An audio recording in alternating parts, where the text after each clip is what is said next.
Oh, this life after work thing. And okay, am I talking about retirement or am I talking about the artificial intelligence world that we're heading into and the day when all the robots take the jobs? I don't know. That's why I call this channel Life After Work, because a lot of the things I talk about actually apply to both scenarios. And here's where this is coming from today. I have a former coworker. He and I used to both work in the space of exponential technologies, artificial intelligence being one of them. And I was on LinkedIn today, just, seeing what my working friends were up to.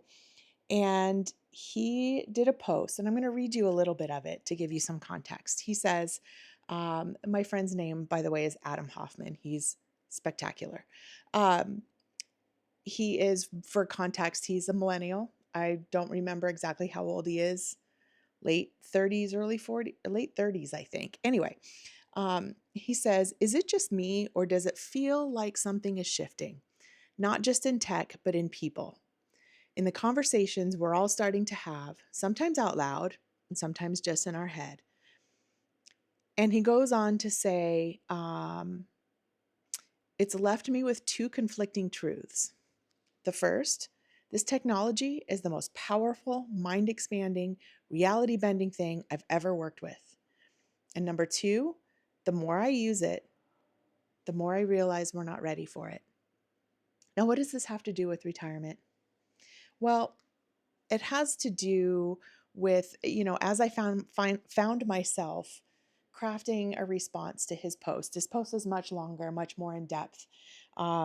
And I found myself thinking about some of the things that I talk about here on this channel and how perhaps those of us who are navigating through this life after work that is retirement can have a little bit of insight into the challenges that we're going to face in an artificial intelligence dominated world when and if it comes to the point where people aren't spending their time primarily at a job, when their job is not their identity, when their job is not their purpose in life. What then? And also in the age of AI, one of the fears is that we're going to become more isolated from each other. We're going to be interfacing with AI so much that we don't have that human contact, or that, everything is going to be AI generated. And where's the humanity in that, especially in the arts? So I'm going to read you uh, some of my answer to him. Actually, why don't I just go ahead and read the whole thing? Bear with me. I don't normally just sit here and read on my channel, but this is what spurred my thoughts today. So my response was, I do a decent amount of talking to people of all ages about AI these days, as well as using it myself. And I 100% agree with you, Adam. I mostly talk to folks in their 20s and early 30s, mostly family and friends, and folks in their 50s and 60s via my YouTube channel. This is you. And while I say it's important to understand artificial intelligence and it's important to know how to use it, I also say lean in hard to what delights you about life. Lean in hard into creative thinking. Lean in hard into human connection. And lean in hard into developing your soft skills. And lean in hard into understanding yourself and what brings you joy and purpose. Because at the end of the day, when artificial intelligence is doing so much of the work, we still need to have identity and purpose outside of work. We still need a reason to get up in the morning beyond work. And one of the statements that he's heard from some of the CEOs that he works with, and he's again in the AI space, is that some of these CEOs are saying things like, what am I even doing right now? And I went on to comment to say that this question, what am I even doing right now, is exactly the right question to be asking. And a lot of people can't see beyond the day-to-day paycheck enough to even ask the question. So, how does this have to do with retirement, which is, after all, what my channel is about? Well, again, I really, as I have spent the last year talking to you about retirement related issues.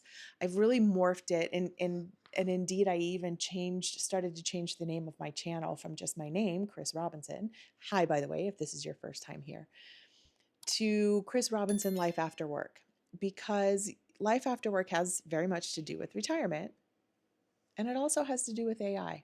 So preparing yourself, if you're in retirement, all of the things that I said to lean in hard on, I would absolutely say that that's retirement advice. Lean in hard. Sorry, there goes my phone. Lean in hard on creative endeavors. Lean in hard on building community and having genuine human interaction. Yes, use AI. Yes, understand how it works and how it's going to affect us, and use it as a tool. But also, your soft skills, your ability to connect on a human level is what's going to help you get through this time of not being tethered to your work in a way that has more meaning, in a way that feels more grounded.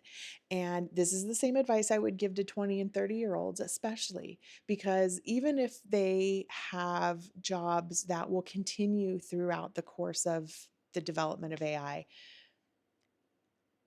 using AI as a tool is one thing, but what's going to become even more important is the soft skills, the people skills, the critical thinking skills, the creative skill sets, the human interactions. Nobody's ever going to replace that.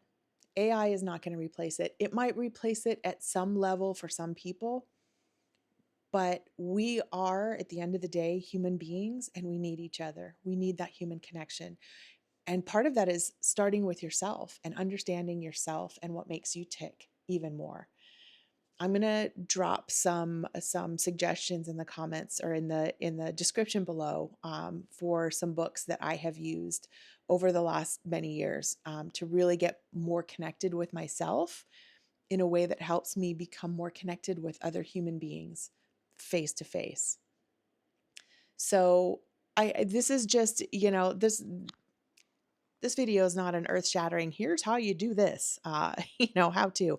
It was an aha moment for me today as I was interacting with my friend Adam's post, and it made me really want to talk to him live, face to face, for sure. But also, it made me really want to emphasize that we, folks of retirement age, have more in common with younger folks, younger millennials and Gen Zers than we think, because they are going to have to at some point wrestle with the idea of what life after work looks like and how they are going to still find purpose and identity in that time.